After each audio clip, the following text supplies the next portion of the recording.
Welcome everybody to another COVID Convo, where we have real conversations with real people about what well-being looks like in a pandemic. And today I've got the full crew with me. We've got Simon. How you going, Si? Yeah, good, Cash. How are you, buddy? Good, man. And Justin, sporting a fresh do. He's looking very fresh. Yeah, very happy with it. Got the first hair home cut last night, and along with my son. And we were talking about that before, that I was the test case for my son. So I'm not sure what that says about our family, but very happy about how it's come off. Not sure if other people would agree though.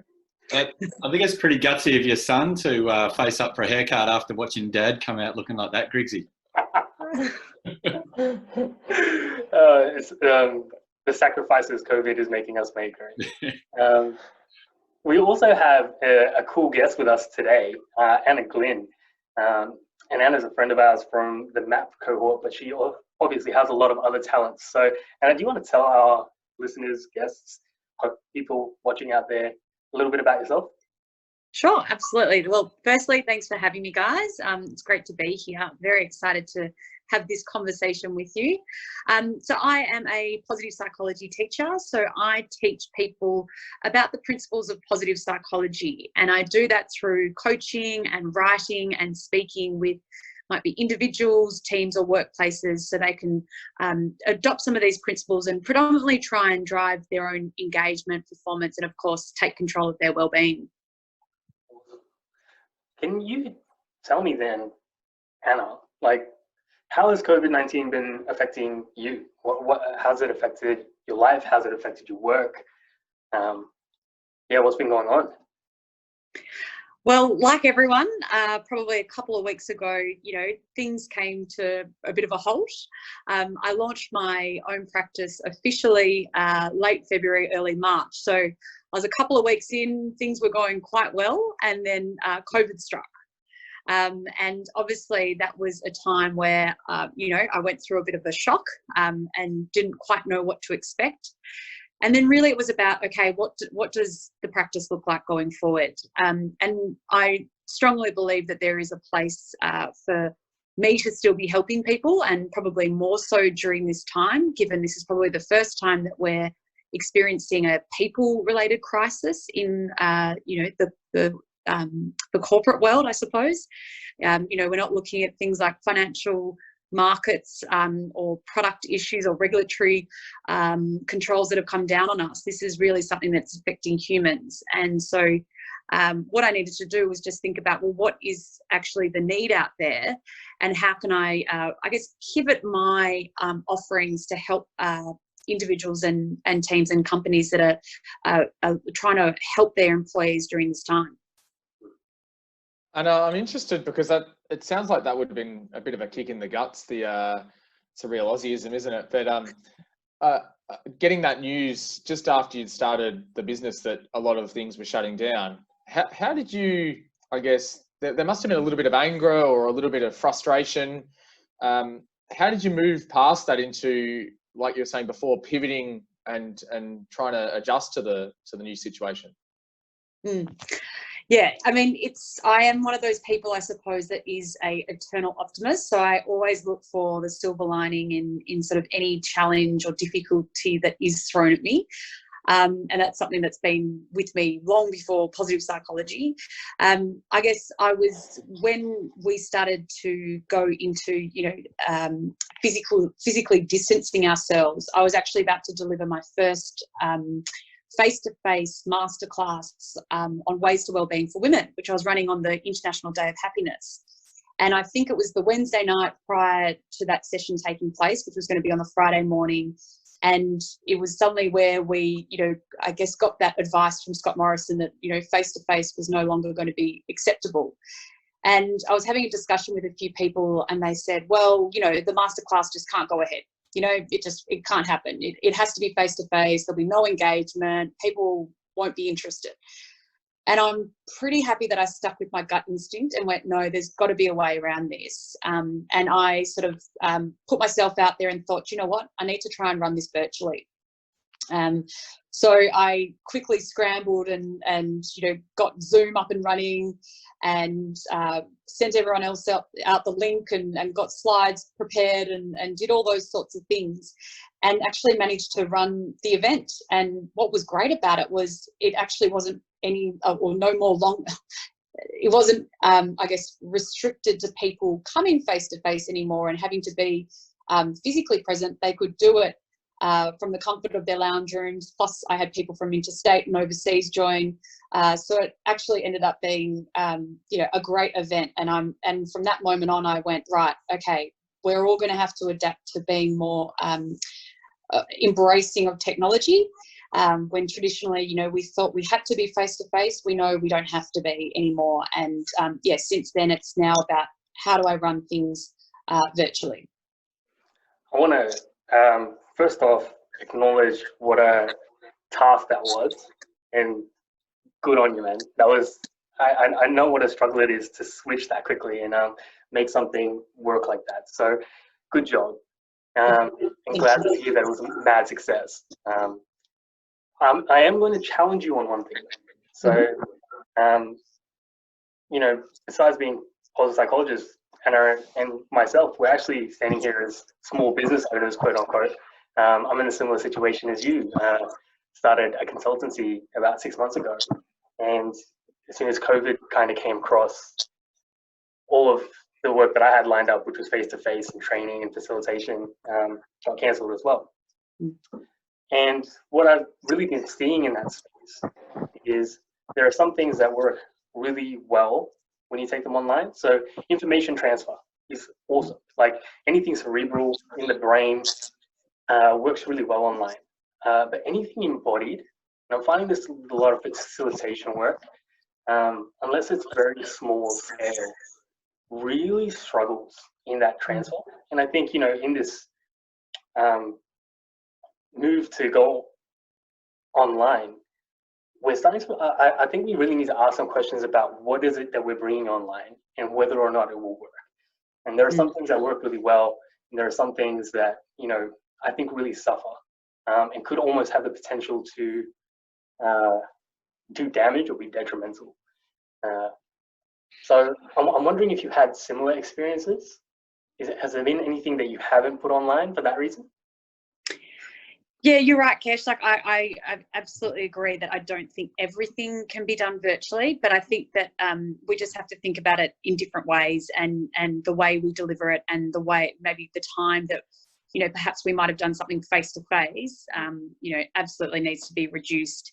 And we need to think about ways that we keep people engaged during the learning and during any of those sessions we need to run. So yes, there will always be a space for face-to-face, but I do think there's opportunity for us to just rethink, what does it look like in terms of having an engaging offering that is run virtually. Can you expand upon that? So what are some of the ways that you've adapted to, keep that engagement up and, make that transfer less problematic? Sure. So again, it's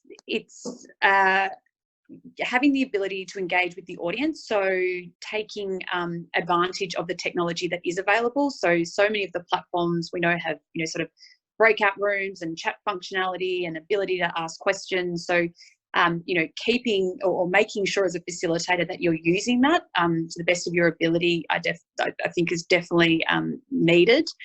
The other thing is also making sure that people have their cameras switched on. That's the first thing that I'm saying to teams, is that when they're having their usual team meetings or manager discussions or check-ins or whatever it is, or even social activities, we need to ensure that we're seeing people face to face, because I think that's definitely one of the first steps to engagement. And of course, we get to experience their emotions as well by, seeing a smile on their face. It's reciprocal. We feel good about it at the same time. So there's certainly some of the things that I try and do in the sessions. Again, very mindful of the length of time that, sessions previously, if you're doing them face to face, you can, potentially do things over a couple of days. Whereas I think the learning components really need to be broken down, and even get people to do activities prior or post the engagements as well. And I'm just going to pivot a little bit. Just wondering if you can talk a little bit about how the organisations or the clients that you're sort of working with or communicating with, the changes that they're going through. Like, it's been a big couple of weeks, as you said. You know, we've gone from no, you can't do anything face to face to some things work really well. Or sorry, you can't do anything online to some things work really well, some don't. But from the client's perspective, I suppose, from those people you're working with or talking to, how are things changing in their world? What are some of the issues that they're dealing with that are coming up sort of regularly? Yeah, no, great question. And I think that's, that's really, the biggest issue we're facing is that we've all of a sudden now, maybe week 3, week 4 into our teams fully working remotely. And unfortunately, we don't know how long that's going to last. And I think for the first couple of weeks, it was a massive novelty for people. They've finally been given that freedom that we've all probably been asking for. And we've now been given that, ability to work from home. But all of a sudden, we're starting to, as the weeks have gone on, realise, oh, hang on, I actually need to motivate myself, and I need to ensure that I remain engaged and I remain productive, so I can continue to do my job. But then also very mindful of the fact that we're potentially got multiple roles happening whilst we're under, the one roof. Thinking about, yes, I have a work or a job to perform, but I might also be a parent as well at the same time, and might be looking after relatives who might be ill, etc. So for a lot of the people that I'm having chats with, it really is about, how do I stay motivated? How do I deal with the emotions I'm also feeling? A lot of people are feeling quite stressed and anxious, and that's obviously just multiplying with the amount of negative media out there. And also obviously, again, the extra workload that's on everyone, and the already stressful environments when we're going to have sort of a number of people inside the home at one time. So the things I'm sort of teaching people are around, well, think about what's actually in your control, and then what's outside of your control, and really try and influence those elements that are in your control. They're going to actually help you stay engaged, keep you well, and also help you, feel good and function effectively whilst we endure these coming weeks. And I'm interested with the idea of, I guess, or moving away from your work for a sec. Just regarding that, is how's your family or how have your family and friends been impacted thus far? Like, have you got any, I guess, stories where you find interesting, or you've been able to help them? And if so, if you've been able to give advice to family and friends, how do you go about doing that? Because I'm always interested with that, not coming across as a know-it-all when it's sort of wellbeing is your area of interest and expertise. So I guess there's it's a two-part question there. Just looking to, I guess, get a little bit of an idea of how this is impacting you beyond your work. Yeah, no, that's right. And yeah, absolutely, you can't push this sort of information down people's throat, because that'll probably just make the situation a whole lot worse. Probably know that from personal experience sometimes. But I think the first thing, like with dealing with anyone, it is about empathising with their situations. And certainly I've had now friends, unfortunately, lose their jobs. I've had friends who've got family members who are sick. We've obviously had people that are facing, financial difficulties, or weddings cancelled. I've sort of seen the whole spectrum of things that can happen at the moment. So, from a personal connection perspective, I'm trying to keep those connections alive. I ran my first house party with a whole bunch of girlfriends on Saturday night, which was extremely hectic, but great fun, and just a different way to connect with one another.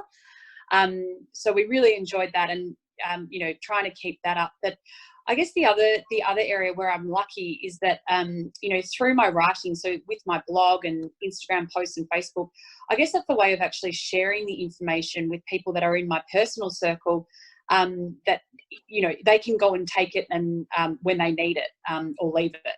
And I know that, for me, I get such a, I guess what spurs me on to continue writing is when I get feedback from people that something I've written maybe even last week or 6 months ago is something that now has been of value to them. And I might get a text or an email just going, oh my gosh, thank you for reminding me of that. That's what I needed right now. And I guess that's the way I also share the knowledge with people.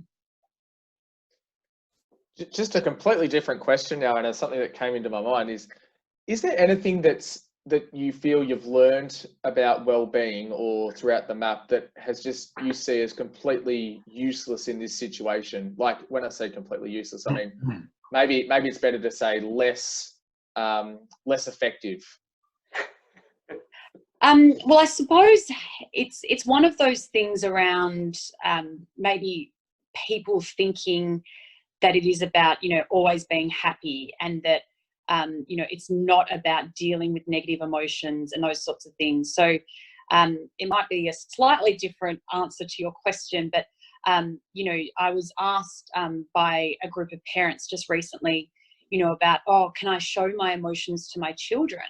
I was like, absolutely. Like, they need to see you dealing with these emotions, because this is just part of life, and they need to see you share that your fears and your anxieties with them, to the extent that they can see, you're a normal human being, and you can expose some vulnerabilities. But of course, then, hopefully teach them, how they can start to, navigate their way through that.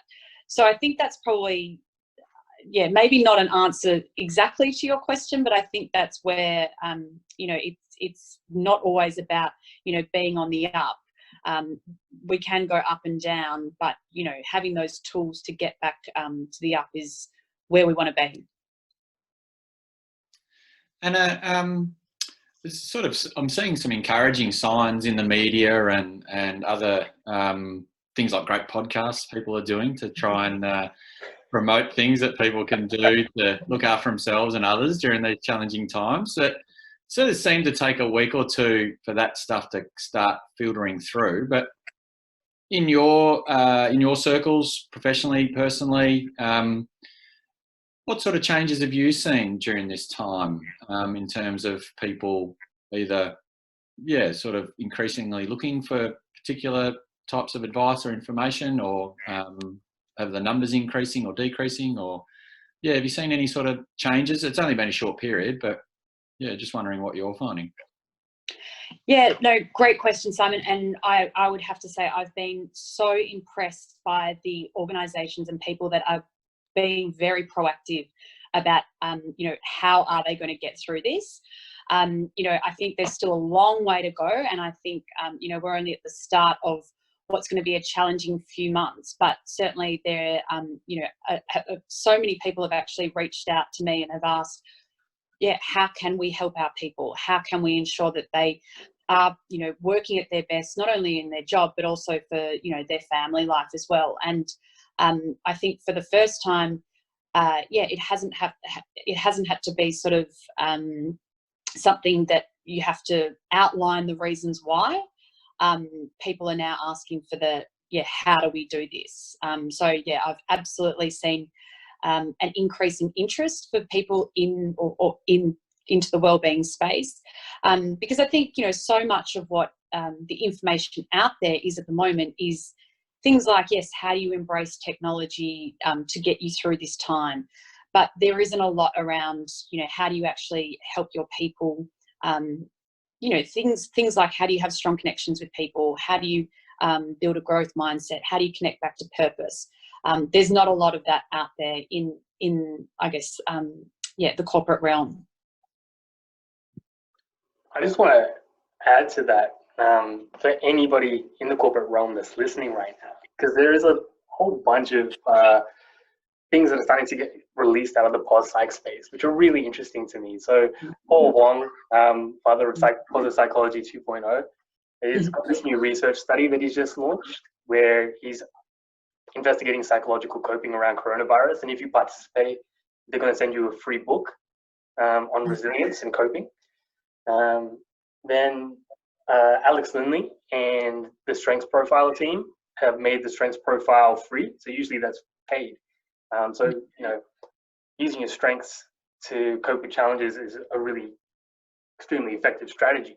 So to be able to go and find out what your strengths are without having to pay for it, that's pretty cool at the moment.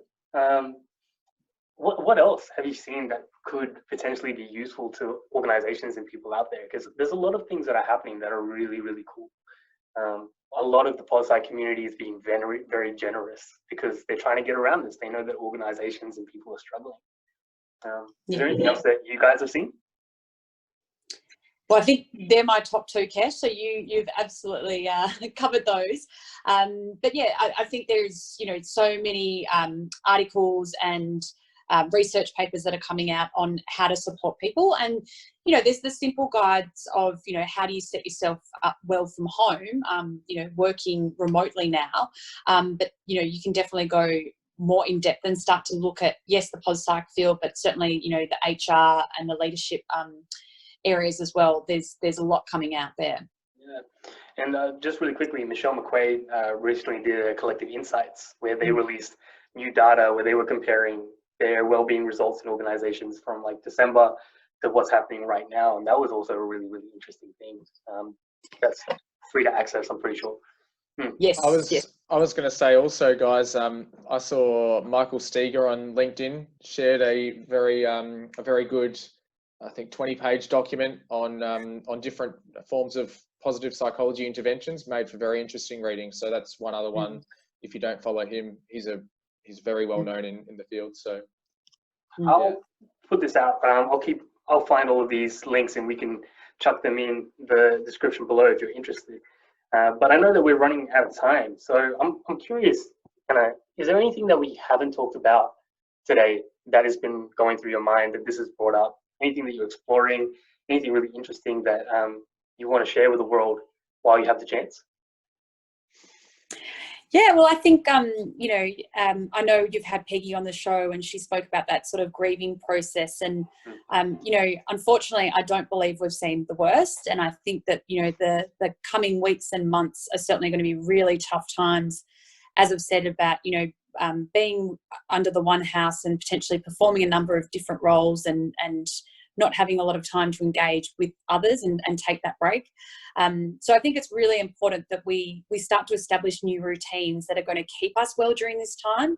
One of my favourite things to talk about at the moment is, this third space. What does that third space look like when the work and home has been so blurred, and how are we taking that time for ourselves to actually, go and have a break, refresh and restore our mind, which might be through, meditation or breathing or a mindfulness activity, and then coming back to ensure that we're sort of presenting ourselves back to our families in the best possible way. So I think there's a number of things that we can be doing to just help ease the stress of the situation, but then ensure that, we're trying to be functioning at our best level as we endure the coming months, which are no doubt going to present many challenges.